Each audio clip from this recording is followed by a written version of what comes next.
Sabi ni Bato de la Rosa alias Calvo, hindi daw siya aalis ng Pilipinas. Hindi daw siya aalis ng Pilipinas dahil mahal niya daw ang ating bansang sinilangan. Naniniwala ba kayo? Kung yan ay walang whole departure order, lalayas yan. Kung siya ay may option, yan po ay aalis ng Pilipinas.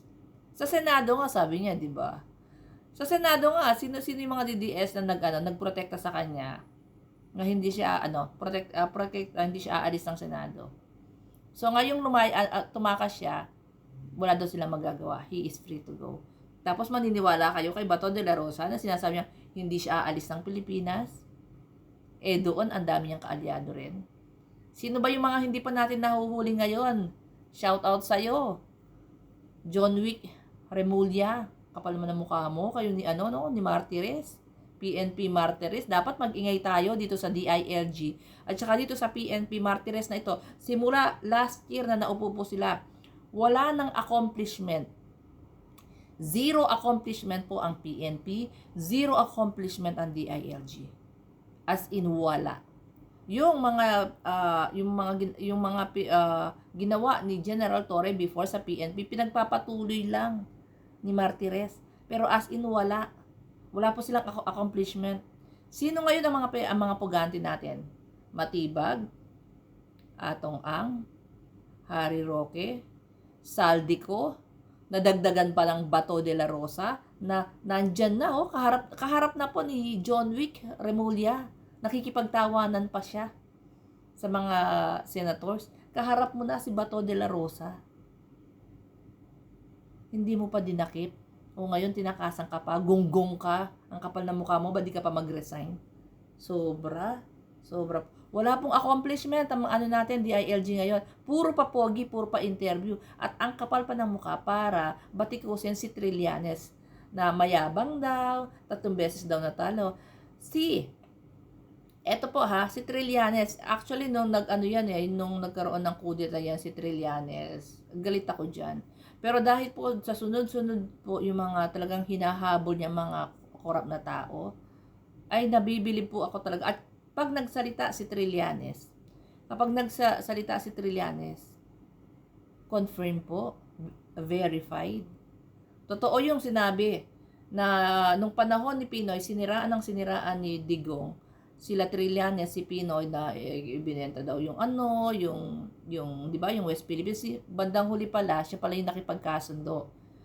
Nalaman natin na ito palang si Trillanes, kaya pala pinadala sa China para ipagtanggol yung karapatan natin sa West Philippine Sea. Nung nakuha naman natin, nung tayo po ay nanalo, na ipanalo yan ni Trillanes under Pinoy administration. Ipinagkasundo naman ni Digong. Di ba? Ang gunggong. Ang dami na budol dyan. So ngayon, eto po tayo. Sabi niya puro daw yabang si Trillanes. Si Trillanes may napatunayan na ipakulong si Digonyo. Ngayon, sumunod si Bato de la Rosa na pinakawalan mo. Nasa kamay mo na. Sino ang susunod? John Wick Remulla.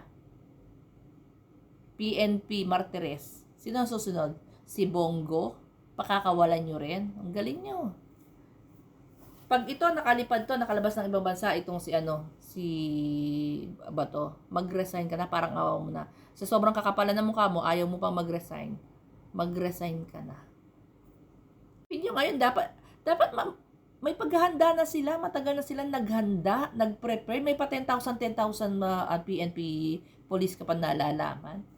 Tinakasan ka lang, hayop ka, wala kang kwenta, puro kayabang, may political ambition itong si Remulla. Obvious na obvious. So ayan nga po, gaya po ng sinasabi natin, ang tanong natin, naniniwala ba kayo dito sa sinasabi ni Bato de la Rosa na hindi siya lalabas ng Pilipinas? Kung may option yan, lalabas yan. Di ba? Bakit naman siya dito magpapakulong sa sa Pilipinas? Magpapakulong?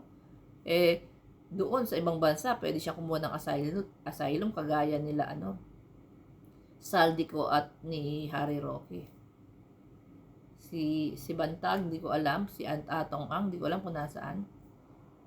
Ano ginagawa ng DILG? Anong ginagawa ng PNP? Asan ang manhunt? November 2025. Isipin nyo, November 2025 pa. Lumabas ang ICC warrant. Pero napakasinungaling nitong si DILG Remulla. Dalawa kasi yung Remulla natin, no? Isang ombudsman, isang DILG eh. Pero kung iisa lang ang Remulla natin, naku, hindi ko tatawagin DILG ito, secretary. Remulla lang tawag ko dito. November 2025 siya nagsasabi, wala daw warrant of arrest. Ito galing na mismo kay General Torre. Sinabi niya, walang ibang entry, walang ibang gate ang ICC kundi ang PCTC. PCTC, which is under ano po yan, Polcom, PNP. So, marireceive nila yan. Receive nila yan. Pero dinenay ni DILG Remulla na walang warrant of arrest. Pero since November 2025 pa pala. Ano ang ginawa nila? Nila ang dalawa ni PNP Martires. Kasi tuta niya yan. Siya yung dyan, di ba? Nagbigay ng posisyon. Wala namang kwenta. Hindi makapagsalita. Mahihiyain sa camera. Hindi makapagsalita sa isang tanong, isang sagot. So, dapat dito, isipin nyo dapat ma-aware dito si PBBM na itong DILG niya, November 2025 pa, na-issue ang warrant of arrest. Pero walang ginawa. Walang manhunt. Walang, wala. Bagkus dinanay pa na wala daw warrant of arrest. Puro yabang sa interview. Yung pala, may ambisyon. May ambisyon po sa politika itong si John Wick Remulla, kaya pala dumidikit sa mga DDS.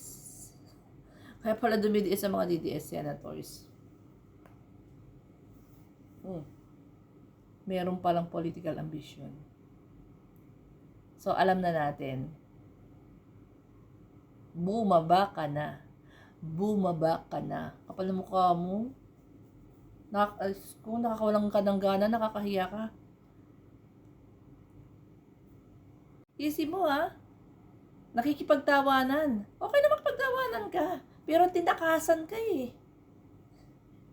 Tinakasan ka ng isang pugante. Tinakasan ka, nandyan na sa harap mo.